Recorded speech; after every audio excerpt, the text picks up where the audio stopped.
Saudara, kita akan kembali terhubung dengan jurnalis Kompas TV Audrey Zefanya Stomeyang dan juga juru kamera Anggi yang saat ini masih memantau banjir di area Kebon Pala, Jakarta Timur. Selamat pagi Zefanya.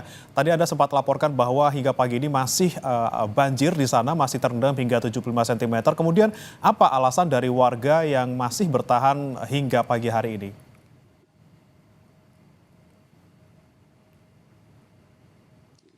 Ya, bagaimana memang yang menjadi alasan warga masih bertahan dikarenakan tadi area rumah di kawasan Kebon Pala ini rata-rata warga memiliki 2 tingkat. Jadi mereka masih merasa tidak membutuhkan evakuasi atau mengungsi begitu karena bisa memanfaatkan lantai 2-nya. Tapi saya akan berbincang langsung dengan salah seorang narasumber. Ini adalah Ibu Sumiati, salah satu warga di Kebon Pala. Selamat pagi Ibu Sumiati.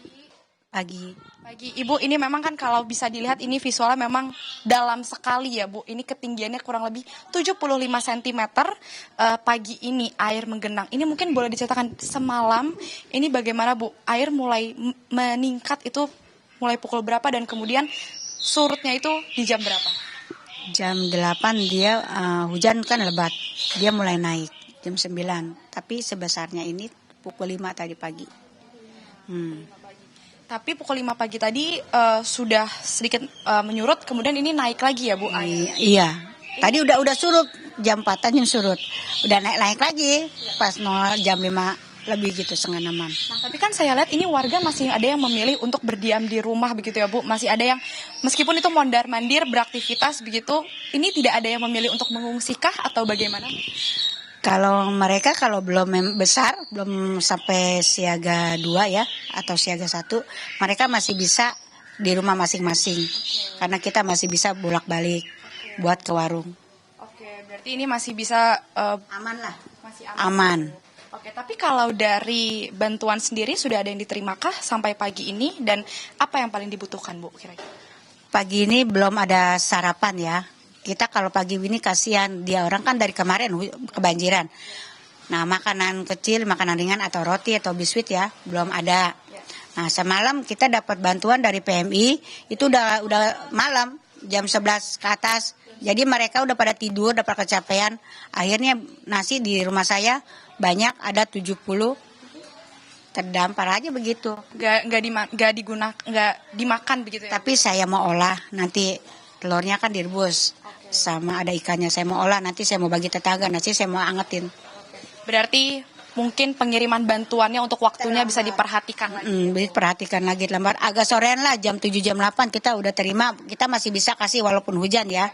Ini udah jam 11 ke atas kan kita udah capek, udah tidur, nggak tahu dia kapan datangnya.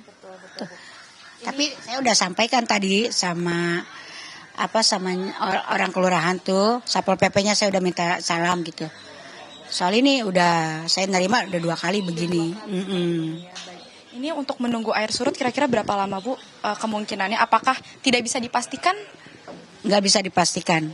Datangnya air kita nggak bisa tentukan, dia pulangnya juga nggak bisa dipastikan. Oke. Ada kemungkinankah akan dibuka posko mungkin atau tidak? Kalau posko belum ada. Dia kalau di SMP 26 sama di SD itu pasti ada banyak sih bantuan dari luar dibagi-bagi sama yang. Ini kan sudah sering kali hampir setiap tahun bahkan terjadi ya Bu di kawasan Kebon Pala. Keluhan langganan. Keluhan dari warga sendiri tuh, kalau Ibu kan istri dari ketua RT juga, ini banyak yang mengeluh soal apa dan apa yang mau diminta warga sebenarnya? Pengobatan terutama ya. Mereka kan dingin, badan pada sakit, gatal-gatal gitu kan.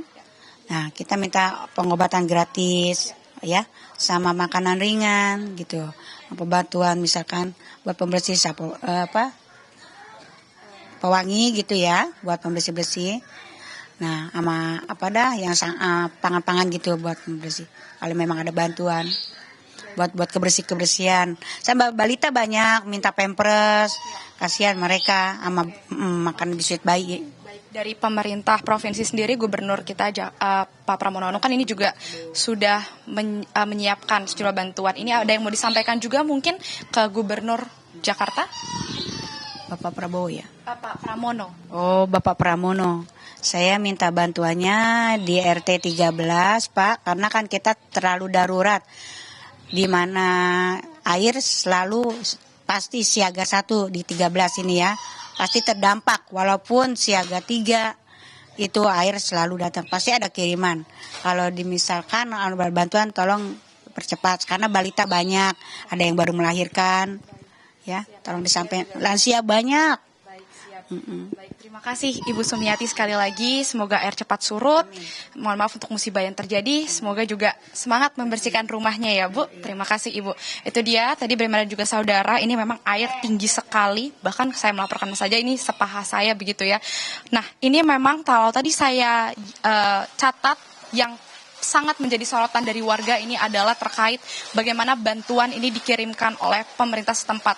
Mungkin bisa diperhatikan untuk waktu pengiriman bantuannya. Kalau kemarin dikirimkan bantuan sekitar pukul 12 malam, banyak makanan yang dikirim tapi menjadi terbuang sia-sia karena warga sudah kelelahan beristirahat membereskan rumah mereka. Mungkin untuk waktunya bisa diperhatikan untuk pengiriman makanan untuk warga di Kebon Pala ini. Kemudian juga terkait dengan bantuan pengobatan medis. Dikarenakan air banjir di kawasan Kebon Pala ini dikarenakan meluapnya kali di sebelah pemukiman warga ini menjadi salah satu penyebab sering terjadinya penyakit gatal-gatal oleh warga yang ada di Kebon Pala. Mungkin hal-hal seperti itu yang bisa diperhatikan oleh pemerintah sehingga bisa mengirimkan bantuan untuk segera dikirimkan kepada warga Kebon Pala saat ini. Bagaimana?